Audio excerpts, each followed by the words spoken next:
Hello friends, आज के इस वीडियो में हम लोग इम्पोर्टेंट दे रहे हैं एक बहुत इंटरेस्टिंग टॉपिक के ऊपर जिसका नाम है responsibility accounting. Responsibility accounting, right. ये एग्जाम में बार बार आता है। It carries up to 6 marks. So let's get started without wasting any further time. So sir, responsibility accounting क्या होता है? See, responsibility accounting in simple language is a kind of management accounting. जो कि अकाउंटेबल होता है all type of management, budgeting and internal accounting of A company. समझ गए? Responsibility accounting is a kind of management accounting जो कि accountable होता है all type of management, all type of budgeting and internal accounting of a company. Clear? इसका objective क्या होता है? इसका ऑब्जेक्टिव होता है to support all the planning, costing and responsibility centre. All the planning, costing and responsibility centre, right. Responsibility accounting enhance करता है attention and awareness of the managers as they have to explain the variations for which they are responsible और accountable for. मतलब ये जो responsibility accounting होता है ये attention and awareness करता है टू मैनेजर्स। वो इसलिए they have to explain the variations for which they are responsible. अगर कुछ वेरिएशन आ रहा है इसके लिए जो मैनेजर रेस्पॉन्सिबल होना चाहिए इसके ऊपर फोकस करता है रेस्पॉन्सिबिलिटी अकाउंटिंग। देन ये क्या करता है? ये मैच करता है प्री प्लान गोल के साथ एक्चुअल रिजल्ट। ये मैच करता है प्री प्लान गोल के साथ एक्चुअल रिजल्ट। उसके बाद जो वेरिएंस आता है उसके ऊपर ये वर्क करता है, राइट। ये गाइड भी करता है मैनेजमेंट को to plan and structure the future expenditure and revenue of the company. ये गाइड करता है मैनेजमेंट को to plan and structure the future expenditure and revenue of the company, right. And most importantly responsibility accounting being a cost control tool. अगर ये एक cost control tool है सो ये क्या करेगा? It create cost consciousness among worker. ये create करेगा cost consciousness among workers, right. So this is very important for your examination point of view as well as for educational knowledge, right? So this is called responsibility accounting. अगर examination point of view में आपको लिखना है तो first you can write that in point number I, it is one type of recent development in the field of management accounting. ये आपका management accounting का field में रिसेंट डेवलपमेंट होता है। ये रिसेंट डेवलपमेंट होता है in the field of management accounting.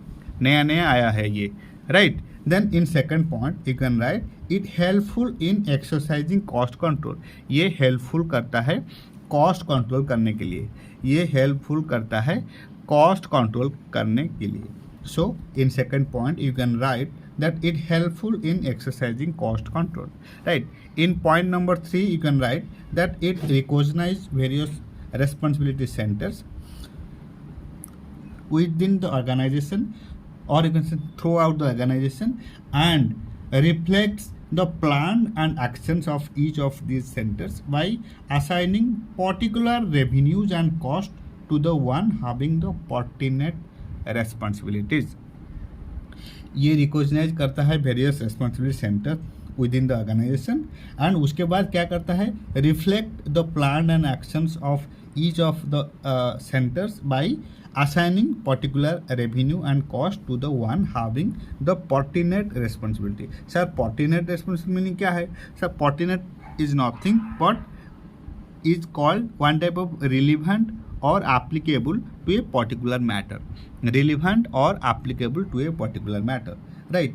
Now in point 4 you can write that it is also called revenue center, profitability centre, revenue centre, या फिर यू कैन से activity accounting, right. Profitability centre और profitability accounting भी कहा जाता है responsibility accounting को, profitability accounting और एक्टिविटी अकाउंटिंग, और यू कैन से एक्टिविटी अकाउंटिंग, राइट. वो इसलिए कि ये ह्यूमन रेस्पॉन्सिबिलिटी सेंटर के ऊपर बहुत फोकस करता है, ह्यूमन बींग्स के ऊपर एम्फेसिस देता है and fixes responsibility to each individual, right. इसलिए इसको एक्टिविटी अकाउंटिंग कहा जाता है, right. In point 5 you can write that it follows the basic principles of any system of cost control, like you can say budgetary control and standard costing. budgetary control and standard costing ये basic principles follow करता है to cost control, like budgetary control and standard costing, budgetary control and standard costing, right. Then next point you can write that it lays emphasis on human beings only and fixes responsibility for each individuals. ये human beings के ऊपर बहुत emphasis करता है, important देता है and fixes responsibility for each individual so that target will be achieve smoothly.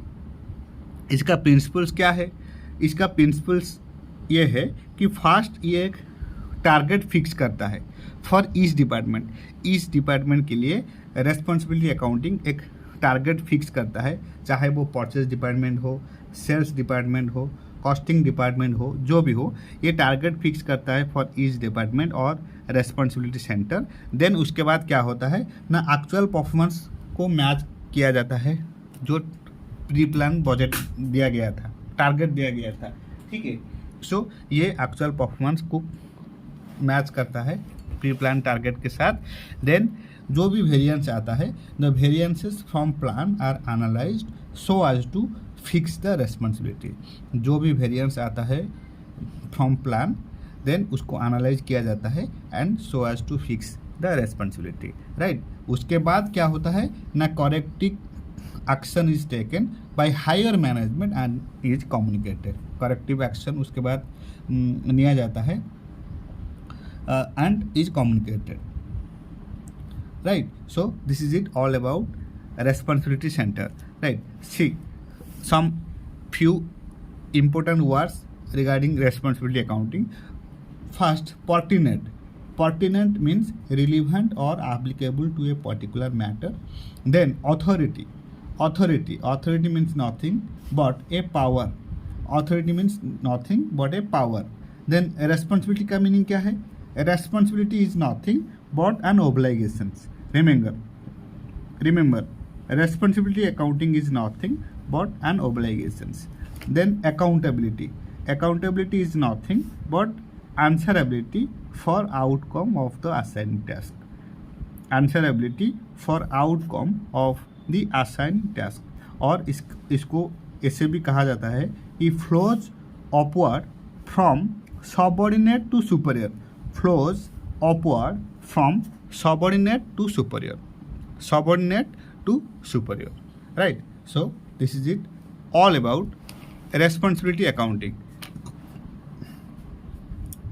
You just need to revise it at least 4 to 5 times for better remember, and also you can write easily at examinations. So thank you so much for your time, thank you so much for your support, and happy studying.